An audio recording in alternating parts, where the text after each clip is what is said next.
channel. Welcome again, everyone, to another May event matchup. I'm sorry, I had to pause there for a second. I just wanted to make sure I said the right words without messing it up.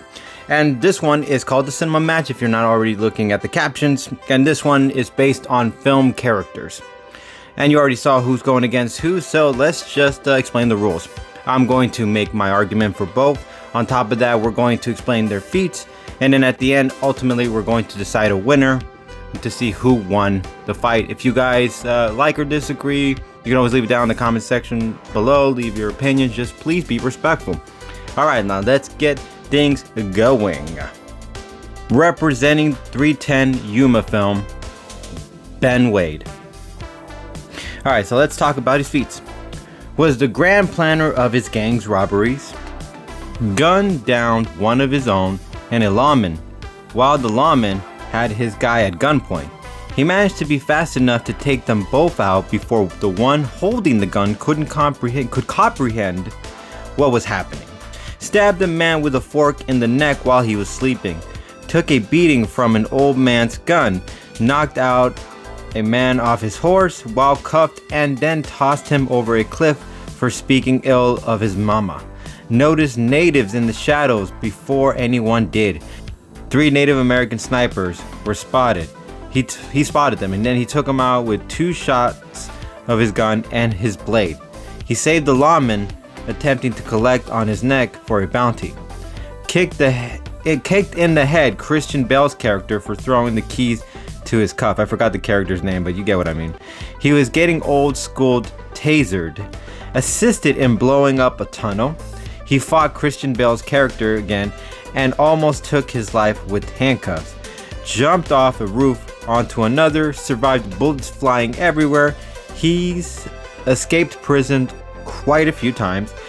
I could be wrong, but I believe he took out 6 to 7 men in seconds, and it was his old crew. Now, representing Quentin Tarantino's Django Unchained, Django. Freeman. Had his own binoculars. Hopefully I said that right. You know, that little telescope. I think it's binoculars, telescope. I could be wrong, but you know, pirates use it during the seas to spot certain things from like lands and such.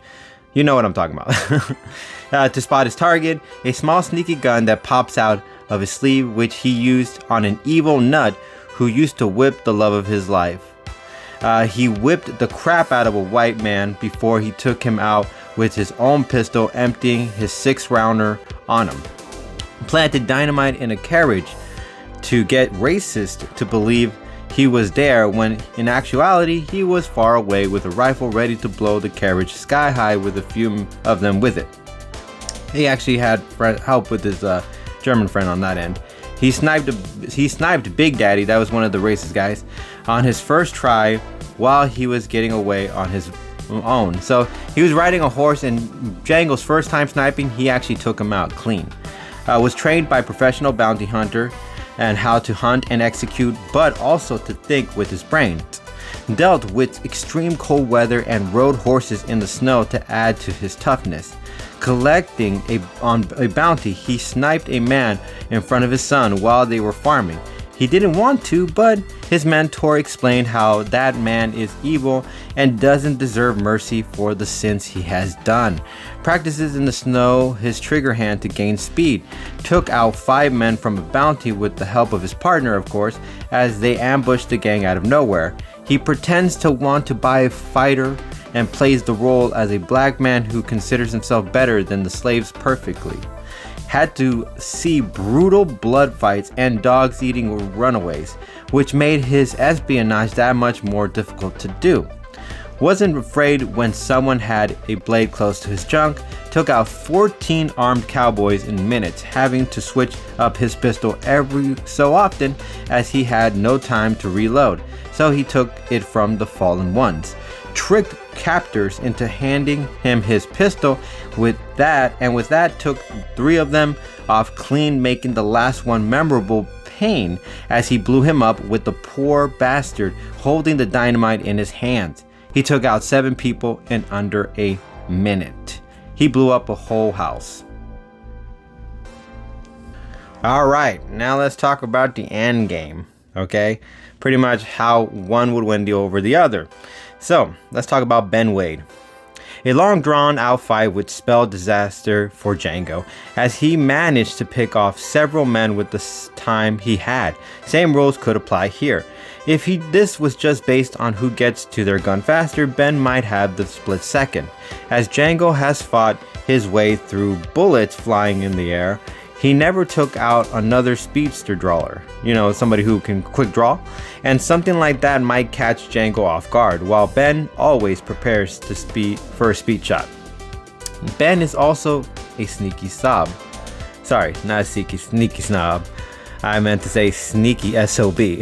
Using a dinner fork to finish someone off. Wouldn't be surprised if he pulled on out when he got close enough and at least to get a stab on a vulnerable spot on Django. Or he also had that blade at one point if he doesn't have the fork close by. Ben Wade shouldn't be counted out as he's probably a lot smarter than Django.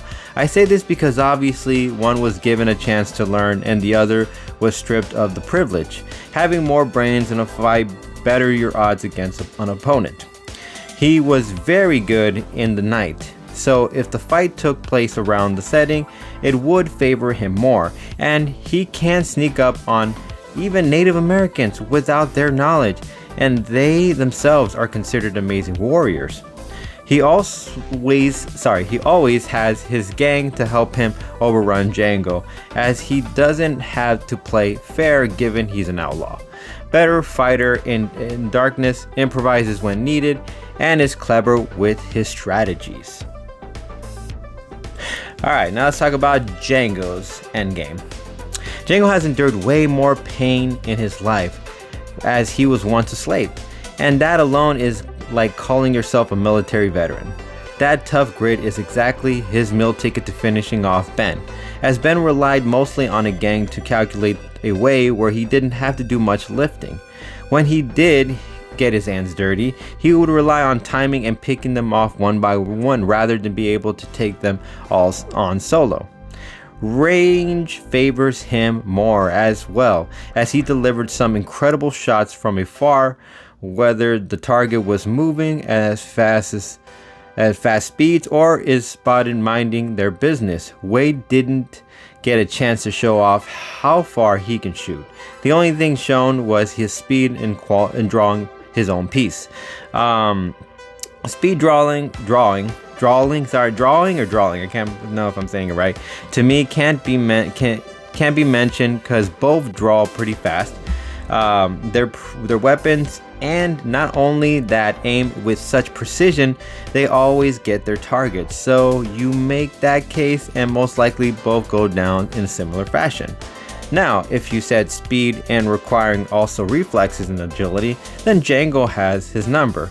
You see, Django quick reacts to a swarm of men coming from all directions, while Ben only needed to steady his hand. Movement might be Ben's only weakness against Django in a quick draw.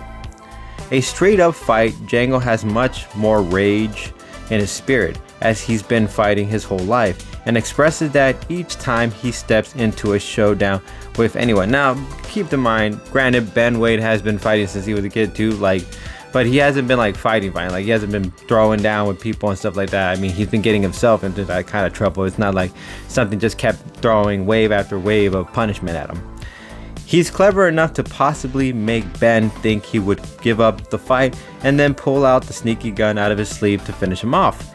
Tougher to beat down, has way more moves than Wade, and can get his shot up close or far away.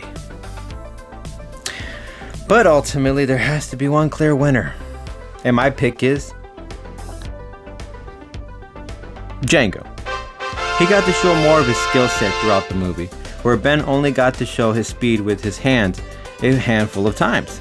Get that?